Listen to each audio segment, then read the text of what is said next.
L'ensemble de ces dialogues n'ont donné aucun résultat sérieux de nature à solutionner la crise politique dans laquelle se trouve le pays depuis le coup d'État de 2008. Et je ne vois pas comment ce dialogue-là, qui n'est qu'une répétition des dialogues qui l'ont précédé, va déboucher sur une solution. Et c'est cette solution que nous cherchons et c'est cette solution que nous voulons, mais par un dialogue sérieux, inclusif, entre le pouvoir et l'opposition. C'est-à-dire parler d'une opposition responsable. Nous pensons être une opposition responsable et c'est parce que nous pensons être une opposition responsable que nous voulons un dialogue sérieux.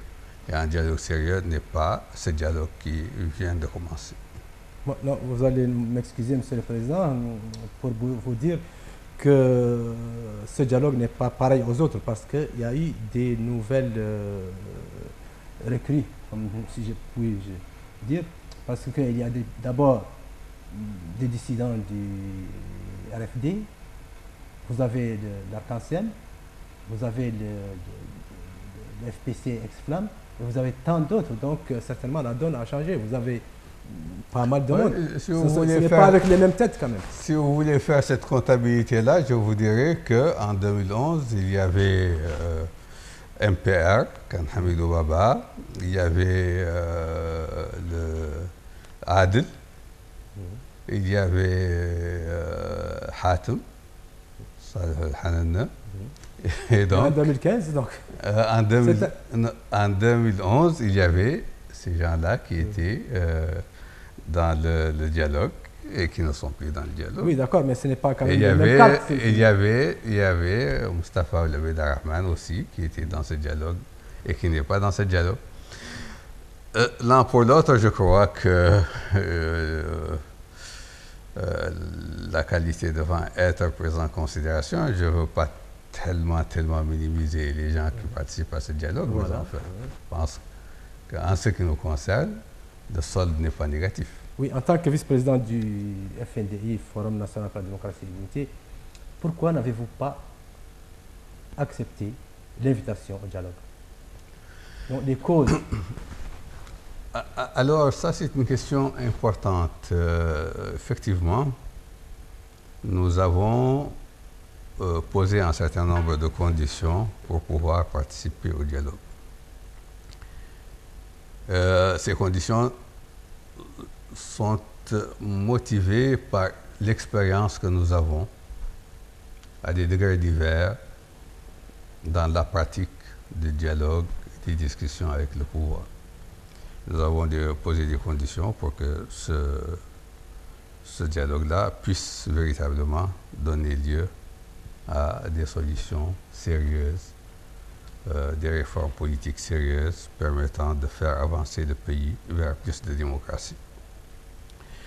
Les conditions que nous avons posées ont d'ailleurs évolué avec le temps pour essayer de montrer le maximum de bonne volonté afin de pouvoir véritablement engager un dialogue. Nous avons dans un premier temps fait une plateforme avec un bon nombre de conditions préalables et avec une ébauche d'accords cadres. Il y a eu de premières discussions qui n'ont pas donné de grands résultats et on avait demandé à ce qu'on consigne les résultats de ces discussions dans un document écrit qui doit nous être remis. Cela n'a pas été fait et ça a bloqué le dialogue pendant un certain temps. Et puis par la suite, il y a eu beaucoup de péripéties, beaucoup d'allers-retours. Parfois, il y a une volonté véritablement de faire en sorte que l'opposition participe au dialogue. Parfois, il y a un repli. Et nous sommes toujours dans cette situation, en fait. En EMA, on a décidé de rompre ces pourparlers avec l'opposition pour s'engager dans un dialogue. On s'est rendu compte que ce dialogue ne mène à rien. Il est revenu là-dessus, on a repris contact avec l'opposition. Et puis, avant-hier, ou il y a 2 jours, 3, il y a eu une décision péremptoire qui a été prise pour organiser un dialogue sans l'opposition, et ça a commencé hier. Je suis sûr que c'est une péripétie parmi tant d'autres.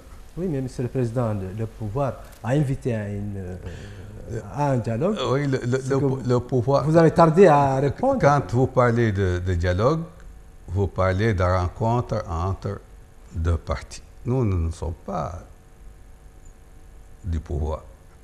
Nous ne sommes pas de la majorité, nous sommes de l'opposition. On ne nous invite pas. On ne nous appelle pas.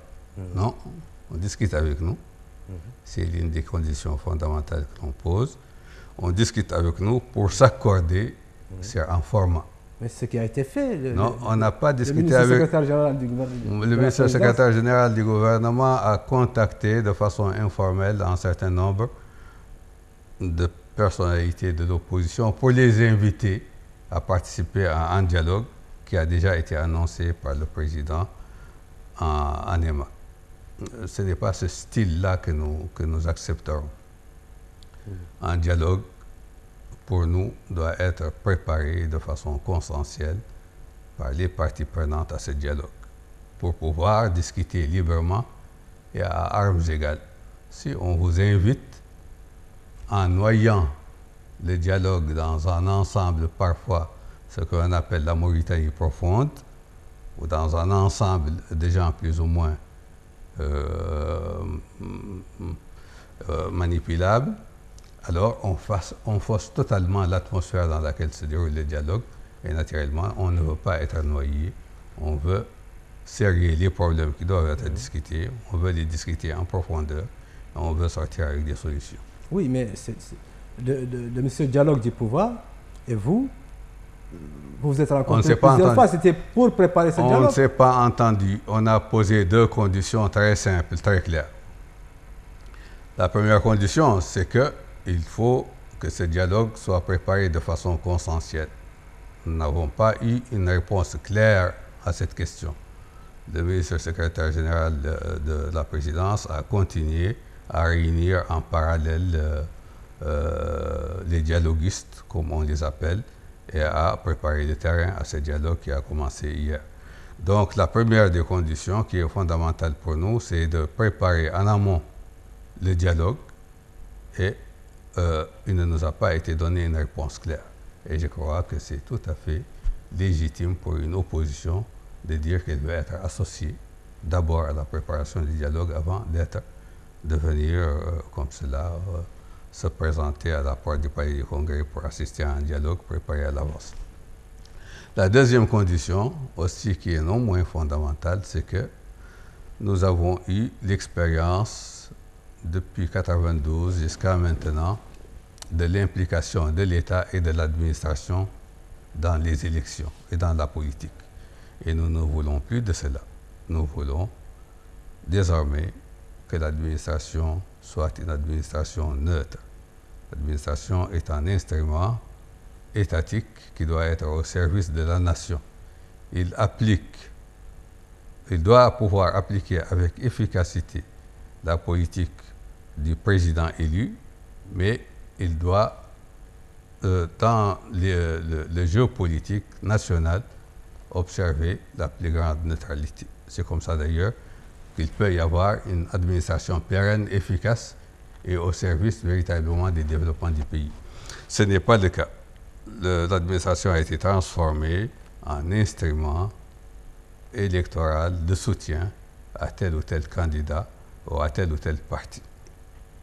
Actuellement, par exemple, le président de l'IPR, du parti de l'État, c'est un salarié, il a un salaire de ministre. Pour quelle raison? C'est de l'argent public. Mais exactement, pourquoi vous n'êtes pas venu au dialogue pour dire tout cela? Attends. Deuxièmement, les dernières élections, certains d'entre nous, certains partis, y ont participé et ils ont affronté l'administration sur le terrain. Des ministres ont été dépêchés, des directeurs généraux ont été dépêchés pour justement soutenir des listes sur le terrain.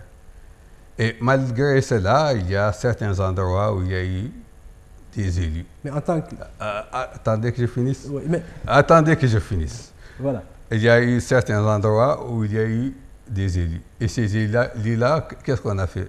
Qu'est-ce qu'on leur a fait? On leur a envoyé les impôts. Le député de Tintin que tout le monde connaît, on lui a envoyé les impôts. On l'a débauché. Et on l'a débauché pour l'amener au pouvoir. Ça, c'est inacceptable et aucune démocratie ne peut vivre avec cela. Il faut que les institutions étatiques, il faut qu'il y ait un état de droit et que les institutions étatiques soient déconnectées des jeux politiques. Mais si vous étiez au dialogue, au moins vous auriez pu dire cela. Ce n'est pas ce dialogue-là qui peut permettre de résoudre ces problèmes-là. Tout le monde peut les poser et tout le monde les pose, mais on les écoute et puis on continue à faire ce que l'on veut. Vous ne pensez Le dialogue qui peut permettre véritablement de résoudre ces problèmes, c'est un dialogue qui est préparé à l'avance et c'est un dialogue qui est fait avec l'intention de sortir le pays de la situation dans laquelle nous nous trouvons. Le grand problème d'ailleurs qui nous bloque actuellement dans la participation à ce dialogue, voilà. c'est que nous on ne joue pas. En réalité, on ne manœuvre pas. Ce que nous voulons, on l'a dit très clairement. Nous voulons que la Mauritanie s'engage dans un système démocratique véritable. Actuellement, la Mauritanie est sous régime autocratique. Et elle n'est pas sous régime démocratique. On veut qu'elle s'engage dans une voie démocratique par des élections transparentes, justes, équitables, avec une administration neutre, avec des institutions d'un état de droit qui fait le travail qui lui revient, mais qui ne s'implique pas dans la politique. Nous voulons faire cela par l'intermédiaire d'un dialogue. Un dialogue préparé d'un commun accord et un dialogue qui doit avoir pour objectif de mettre en place les mécanismes d'une neutralisation de l'État et de l'administration par rapport aux élections. C'est clair ce que nous voulons à travers ce dialogue. Mais qu'est-ce qu'eux, ils veulent? Jusqu'à présent, ils ne nous ont pas dit ce qu'ils veulent. Quelles sont leurs intentions? Quelles sont leurs arrière-pensées? Quels sont leurs objectifs? Si nous connaissons leurs objectifs et si nous avons des convergences fortes, mais le dialogue peut s'ouvrir à n'importe quel moment et on peut trouver des solutions. Mais s'ils continuent à cacher leurs intentions, alors le problème... Vous avez dépêché un délégué pour parler avec le chargé du dialogue, le ministre secrétaire général de la présidence. C'était une bonne option. Alors, ils ne se sont pas entendus. Mais voilà, c'est-à-dire, on dit que vous êtes trop exigeant. L'opposition la plus exigeante du monde. Nous avons posé deux conditions. Alors, oui, allez-y. Nous avons posé deux conditions. Deux conditions simples et que tout le monde doit comprendre. Pas une troisième condition. La première condition, c'est qu'on soit associé à la préparation du dialogue. Je crois que c'est une condition très raisonnable. La deuxième condition, c'est de mettre en place les instruments permettant de neutraliser l'État et de le déconnecter par rapport aux compétitions politiques dans le pays. Je crois que ces deux conditions sont tout à fait raisonnables. Nous n'avons pas été satisfaits sur ces deux conditions. On ne va pas dans ce dialogue. Mais il y aura un autre dialogue. Avec qui? Ce n'est pas fini avec les mêmes ou avec d'autres. En tout cas, il y aura un autre dialogue et on sortira de cette crise, oui, mais sincèrement, monsieur par l'intermédiaire d'un dialogue. Le pouvoir a tout fait pour vous retirer, pour vous amener au dialogue. Mais ça, c'est vous qui le dites. Oui. Selon ce que mais nous disons autre chose. Nous disons que nous avons pratiquement renoncé au préalable. Nous disons que nous avons pratiquement renoncé à la réponse écrite, en tout cas en amont. Et nous disons qu'on avait exigé l'arrêt Vous avez renoncé à la réponse écrite? En amont, en tout cas. On exige naturellement un accord cadre écrit. Quand nous serons d'accord sur les deux conditions qu'on a posées, on exige un accord cadre écrit, en aval. Mais en amont, on a renoncé à tout cela pour pouvoir faciliter ce dialogue-là. Mais on a posé ces deux conditions et on ne bougera pas de ces deux conditions. Mais est-ce que vous savez que le président de la République et sa majorité peuvent ne pas appeler à un dialogue? C'est leur droit le plus absolu. C'est une majorité qui a gagné haut les mains des élections. Haut les mains, c'est leur droit. C'est leur droit. Et c'est notre droit aussi de ne pas répondre à leur appel. Parce que les citoyens, sincèrement, des observateurs, des citoyens aussi avertis, disent que l'opposition, les FNDI, les RFD, sont trop exigeants. Mais il y a énormément d'autres citoyens qui disent le contraire. Oui, mais vous ne risquez pas de perdre vos Non, on ne risque rien du tout. On ne risque pas de perdre. Parce que vous demandez trop pour aller au dialogue. Mais ça, c'est votre position. Moi, je vous ai dit qu'on demande deux choses, simplement. Non, pas la mienne. Moi, je fais... mais moi, je l'ai dit, et je ne vous le dis pas à vous, je l'ai dit à la télévision. On demande deux choses. Et il faut que ça soit ancré dans les esprits de tout le monde. On demande la participation préalable à la préparation du dialogue et on demande la neutralisation de l'État et de l'administration par rapport aux compétitions politiques entre les partis et entre les personnes et entre les candidats. Simplement, cela est accepté. Bien, on va dans le dialogue, cela n'est pas accepté. Et on ne voit pas l'intérêt d'aller dans un dialogue.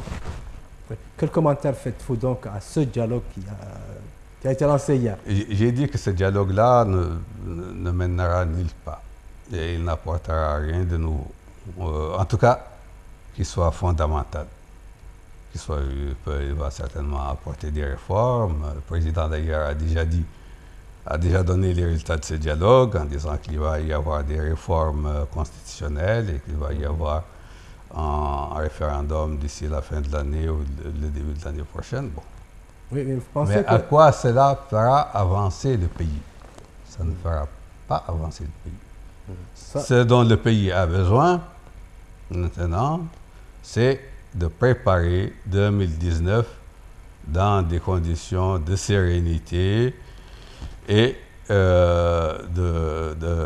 d'entente politique entre les différents acteurs politiques de ce pays. Jusqu'à présent, en tout cas, on n'évolue pas vers ça. Le pouvoir cherche à faire, inviter tout le monde à un dialogue. À sa manière. Et puis il a retardé plusieurs fois pour donner la chance au à sa FNDI. manière, qu'il nous dise ce qu'il veut. Mais il s'est réuni plusieurs fois avec vous. Qu'il nous dise ce qu'il veut. Il ne nous a pas dit ce qu'il veut jusqu'à présent. Non, on lui a dit ce que nous voulons. Cela dépendra du dialogue entre. Si vous êtes sur la table de discussion. Non, on prépare le dialogue. On prépare le dialogue avant d'entrer dans un dialogue. On le prépare. On voit ce que les uns et les autres pensent, quels sont les plafonds des uns et des autres, pour voir quelles sont les chances de pouvoir sortir avec succès dans le dialogue. Et c'est cette préparation qui est en gestation, qui est en cours et qui va probablement d'ailleurs se poursuivre. Il ne faut pas penser que ça y est, c'est terminé, non? D'ici 2019, il va y avoir énormément d'événements, de péripéties, de changements. C'est une période particulièrement active, intense dans la vie de ce pays. Vous le pensez? Pour l'opposition? Pas seulement pour l'opposition, pour tout le monde. Pourquoi, vous dites? Parce que c'est une période de transition. C'est une période de transition, de fin dans le deuxième mandat. Et dans le deuxième mandat, dans des conditions particulières, conditions de grave crise économique, de problèmes sociaux relativement intenses et d'une crise politique qu'on ne veut manifestement pas résoudre de la manière la plus appropriée.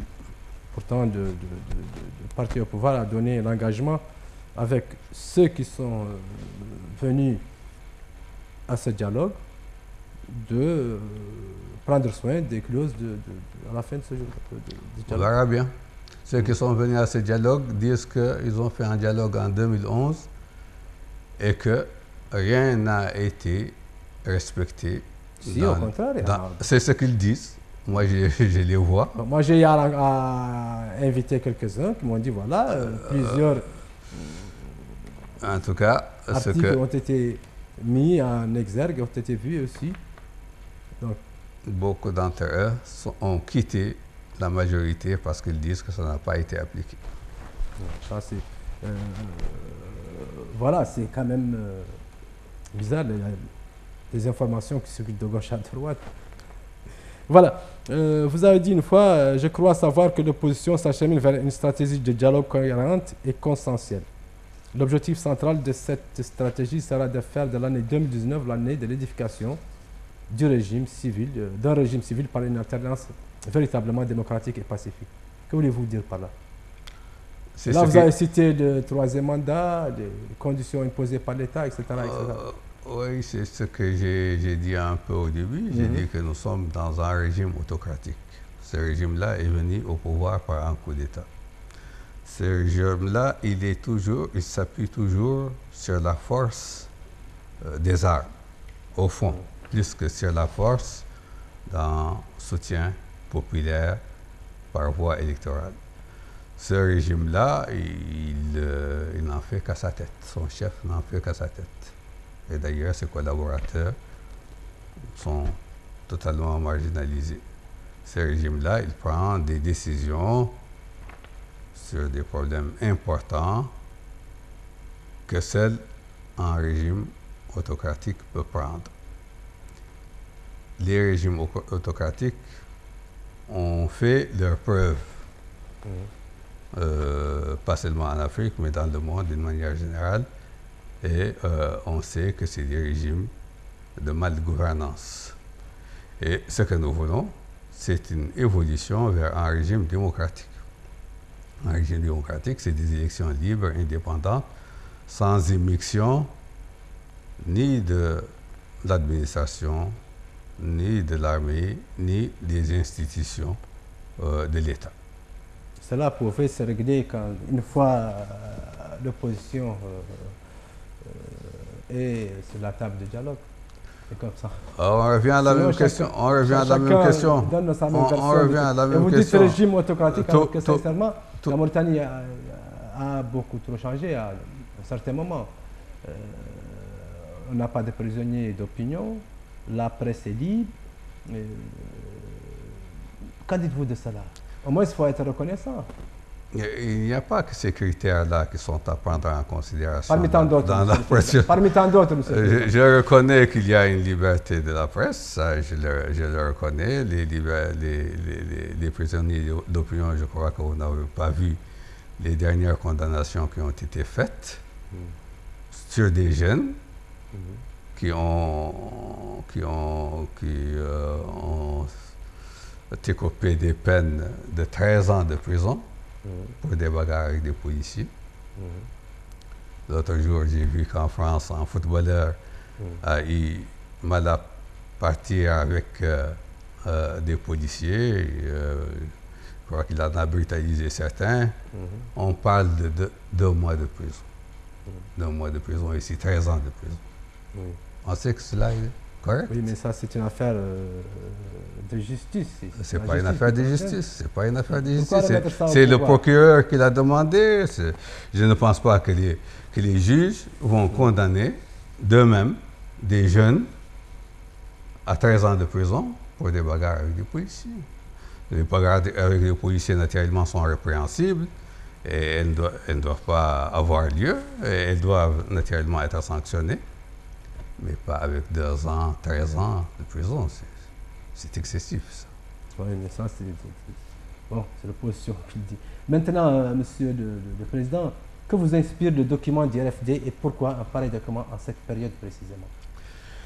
Pourquoi un pareil document à cette période? Ça, il faut peut-être poser la question au RFD. Ce sont eux qui ont jugé de l'opportunité de le faire. Ce que j'en pense, je trouve que c'est un excellent document. sur tous les plans, bien argumenté, bien chiffré, bien présenté. C'est vraiment une œuvre excellente et qui a fait de l'effet. Qui a fait parler d'elle, qui est largement commentée, et qui a donné de la hauteur, de la hauteur et de la considération à ceux qui l'ont confectionné. Mais son contenu chiffré, que vous représentent ces chiffres? Oui, j'ai vu les réponses d'ailleurs de l'IPR sur ces questions et de ceux qui ont défendu, qui ont voulu un peu s'attaquer à ce document. Ce que je peux confirmer, c'est que ces réponses ont choisi un angle de tir qui est très mauvais parce qu'ils s'attaquent aux chiffres qui sont dans ce document-là. Tous ces chiffres-là sont des chiffres conformes et recoupés et sont des chiffres officiels. Moi-même, j'ai fait des recherches pour savoir et en recoupant tous ces chiffres-là, je les ai trouvés par l'intermédiaire de 4 sources. La première source, c'est le site de la Banque centrale qui a des données de grande valeur, en particulier dans le bilan annuel de la Banque centrale et dans les tableaux statistiques de la Banque centrale. Tout le monde peut accéder à cela. La deuxième source, c'est le Trésor public, qui lui aussi a un site dans lequel il y a des données actualisées. Ce sont les institutions de l'État. Tous les chiffres sur le budget se trouvent dans ce site. La troisième source, c'est les documents du Fonds monétaire international, les rapports du Fonds monétaire international, aussi dans lesquels certains de ces chiffres sont trouvables. Et la quatrième source, ce sont les institutions internationales dont on parle ici, comme l'IDH, comme Transparency International. Ils ont des sites et on peut les consulter.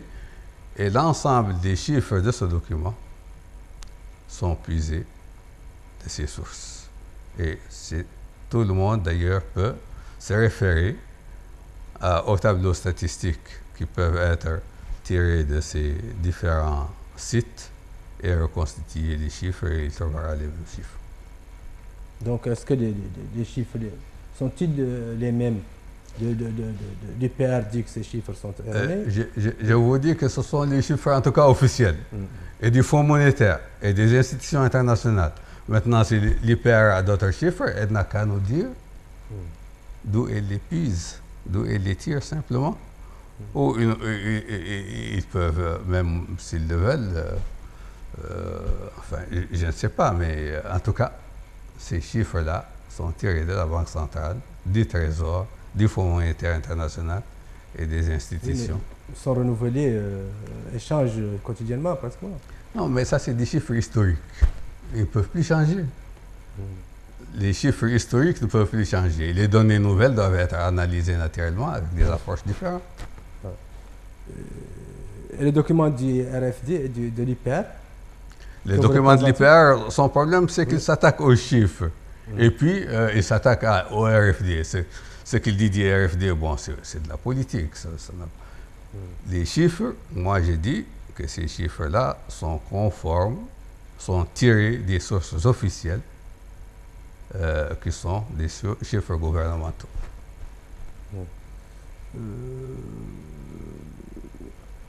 Le déficit budgétaire global s'est très fortement creusé durant le deuxième trimestre. Ceci, vous l'avez dit vous-même. Oui. Pouvez-vous expliquer cela? Oui, deuxième trimestre. Il ne s'est pas creusé durant le deuxième trimestre. Le déficit budgétaire s'est creusé depuis longtemps, depuis 2013. En 2014, il était de 55 milliards d'ouguiyas Et en 2015, il était de 53 milliards de roupias. Et cette année, il est attendu à 23 milliards de roupias. Et ceci, malgré l'augmentation des impôts. J'ai vu récemment d'ailleurs qu'on est en 5e position en matière de taux d'imposition qui est de 73%. On a très fortement augmenté les impôts. Et en dépit aussi de la non-diminution des prix du pétrole. Malgré naturellement la diminution des prix du baril sur le marché international.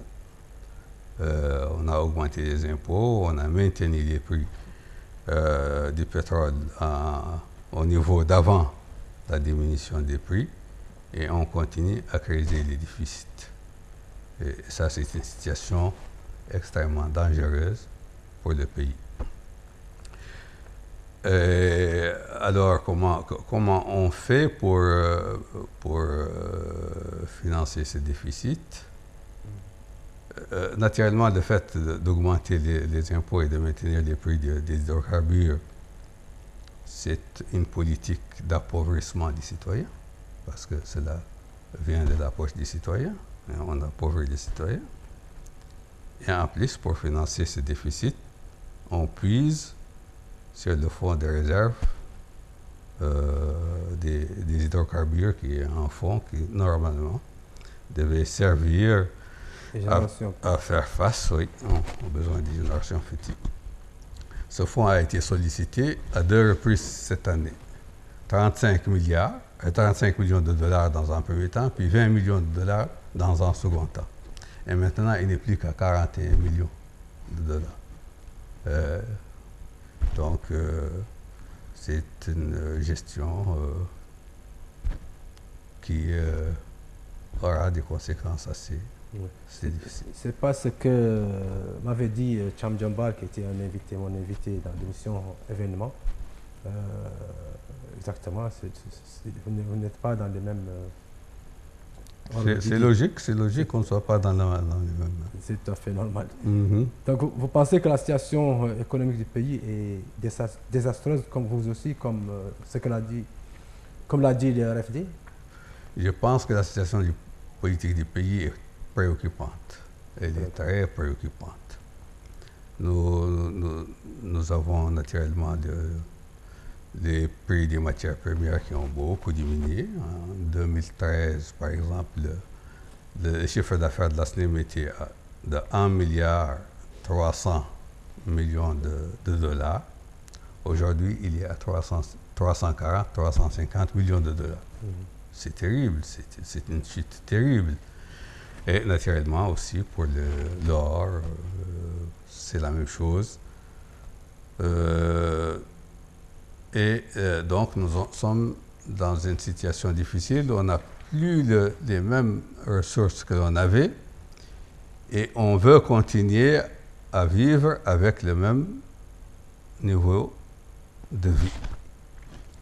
Et cela nous amène à vivre au-dessus de nos moyens. Et quand on vit au-dessus de ces moyens, on s'appauvrit. On appauvrit les citoyens et on l'a appauvri par la pression fiscale. Et on appauvrit le pays par la ponction sur le fonds des hydrocarbures et plus que ça, par un endettement excessif. Par exemple, l'année dernière, on a creusé l'endettement qui est maintenant à 93% du PIB. On l'a creusé à peu près de 1 milliard 200 millions de dollars, ce qui est excessif. Et alors, on aura à payer ça. Et ça ne règle pas le problème, parce que plus d'endettement, c'est plus de charges, et parce que plus d'impôts, c'est plus d'appauvrissement. Et donc, je pense que la situation du pays est effectivement préoccupante. Donc, que vous inspire le chiffre de 17,24 milliards de dollars, ressources extérieures, et 1897 milliards de billets, ressources intérieures? Et quel est votre commentaire propre à vous? Ça, c'est des chiffres très simples. Je vous ai dit de vous référer aux données officielles. Vous voyez la balance des paiements. Les balances des paiements de la période considérée, vous additionnez l'ensemble des recettes d'exportation, vous additionnez l'ensemble des investissements directs étrangers nets et vous voyez le différentiel de la dette sur cette période. Vous additionnez ces chiffres, vous aurez les 17 milliards. Donc, c'est un chiffre qui est tiré tout à fait des données qui sont naturellement fournies par l'État lui-même. Et c'est un montant excessif, mais qui est effectivement généré par une situation exceptionnelle dans laquelle le pays s'est trouvé, mais qu'il n'a pas malheureusement pu exploiter à bon escient. Et les 1900 milliards d'ouguiya, ce sont les recettes budgétaires sur la même période. Vous additionnez les recettes budgétaires des 4 ou des 5 années considérées, vous avez ce montant. Très bien. Voilà, Monsieur le Président, nous allons revenir un peu à la politique pour parler un peu du FNDI. Pourquoi un nouvel organigramme au niveau de votre coalition politique? Oui, cet organigramme a été pensé dans cette période qui est une période cruciale pour le pays, une période de grands changements à notre avis. Nous avions de premières structures avec un président, un secrétaire exécutif, et puis la coordination ne marchait parfois pas très bien, et puis le FNDU, c'est une composition de partis politiques, de personnalités indépendantes, de syndicats, de la société civile. Et ça ne fonctionnait pas de façon harmonieuse. Il y avait un manque de coordination par moment qui, naturellement, ne donnait pas toujours les meilleurs résultats que l'on pouvait attendre de cette synergie. Et donc, nous avons pensé que nous devons mettre en place une structure plus homogène, plus efficace et une structure qui peut peut-être amener à faire en sorte que le FNDI retrouve plus de dynamisme, plus de présence sur le terrain et un meilleur discours, une meilleure politique de communication, une meilleure mobilisation de ses forces vives. Et c'est pour cela que ce nouvel organigramme a été conçu. Et c'est pour cela aussi que ce nouvel organigramme a été pourvu par les responsables de premier plan des partis politiques, mais aussi de la société civile, des indépendants et des syndicats. Donc, très bien.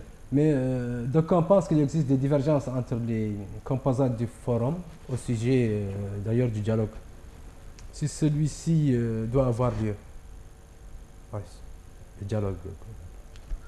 On dit qu'il y a des différences. Les divergences, il y en a toujours. Même au sein d'une même composition, il y a toujours des divergences, mais ça se traite. Pour le moment, en tout cas, le FNDI a su maintenir son unité par rapport à ce dialogue. Le jour où il y aura un autre dialogue, on verra bien. Si c'est le dialogue que nous voulons, nous irons tous dans ce dialogue-là. Si ce n'est pas le dialogue que nous voulons, on espère pouvoir maintenir notre unité dans notre boycott. Espérons-le. Et comment vous allez entamer vos activités durant ce trimestre? Oui, on a mis en place un plan d'action qui, dont l'objectif est de mobiliser le FNDI et naturellement de développer ses relations avec les autres formations politiques hors FNDI et se trouvant dans l'opposition. Nous pensons que ce plan d'action se traduira par une évolution et une redynamisation du forum dans les prochains mois. Voilà. Et par exemple, le FNDI ne parle et s'active beaucoup trop dans la politique. Pourquoi ne pense-t-il pas à des activités sociales, aller dans le terrain, aider les pauvres, nettoyer la ville? Pourquoi pas? En tout cas, la ville a besoin d'être nettoyée, ça c'est certain. Non, mais un parti politique doit quand même investir dans la population. Je crois que certaines composantes du FNDI font cela, chacun sa vocation. Parti Tawassoul. Je crois que le Parti Tawassoul fait pas mal d'actions dans Pourquoi ce pas sens. les autres? Les autres, c'est peut-être un parti politique, c'est peut-être pas leur vocation. Sociopolitique. C'est peut-être pas leur vocation. En parti politique, ce n'est pas les activités sociales qui sont sa vocation. C'est le combat politique, c'est le combat d'idées, c'est le programme de gouvernement, c'est la recherche du pouvoir, etc. C'est ça les missions du parti politique. Mais je sais aussi qu'il y a des organisations de la société civile qui font ce travail-là et qui sont dans le forum. Très bien. Monsieur le Président, revenons un peu à votre mouvement pour le changement démocratique. Où en est-on de son programme? Le mouvement pour le changement démocratique n'est pas un parti. C'est un mouvement. Une coalition. C'est un mouvement un peu, je n'ose pas dire de réflexion, un mouvement qui s'est fixé pour rôle justement de participer à l'édification du forum en vue de pouvoir réaliser l'alternance démocratique dans le pays. Et nous avons choisi cette formule. Nous restons ouverts à d'autres formules dès qu'on voit qu'il y a une demande, qu'il y a un terrain qui est favorable à l'édification d'un rassemblement plus important.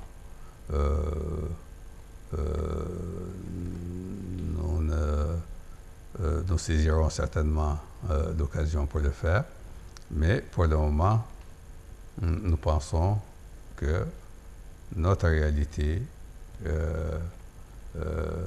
nous amène à rester en mouvement. Et d'ailleurs, le pays n'a pas besoin d'un parti supplémentaire. Il en a déjà 106. Il en a déjà 106 partis. 106 partis. Et assez de mouvements aussi, de coalition. Notre approche est véritablement de faire en sorte qu'il n'y ait que 2, 3 ou au maximum 4 grands partis dans ce pays-là. Donc ce n'est pas à nous, ce n'est pas nous qui allons augmenter le nombre de partis. Donc allez-vous faire votre congrès bientôt? Le congrès, c'est un parti. Nous, donc quel est votre notre mouvement, on se réunit toutes les semaines et puis à ce stade, c'est notre manière de fonctionner. Voilà, on me fait signe que le temps que nous avons parti prend fin, mais je ne saurais terminer sans vous demander que vous inspire de l'élimination ou du Sénat.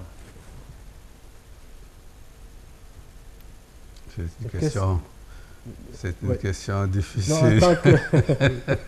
C'est une question difficile. En fait, nous, on a toujours pensé qu'il y a beaucoup d'institutions. Qu'il y a beaucoup d'institutions et qu'il y a beaucoup d'argent qui est dépensé dans ces institutions et c'est un argent plus politique qu'autre chose. Et d'ailleurs, ça tire un peu sa source de des débuts de la démocratie qui étaient des débuts difficiles. Il fallait fidéliser. Il fallait fidéliser des gens et on créait par-ci, par-là des institutions qui sont subventionnées par l'État, etc. Bon, l'efficacité veut moins d'institutions et la rigueur veut moins d'institutions. La politique, elle a ses règles. Maintenant, je vois que les sénateurs ne veulent pas de la suppression du Sénat. Je ne sais pas si le pouvoir va pouvoir faire passer cette réforme. N'étant pas aux affaires et ne voulant pas avoir sur mon dos des sénateurs, je n'ai pas tellement l'envie de m'engager trop sur ce terrain. Très bien.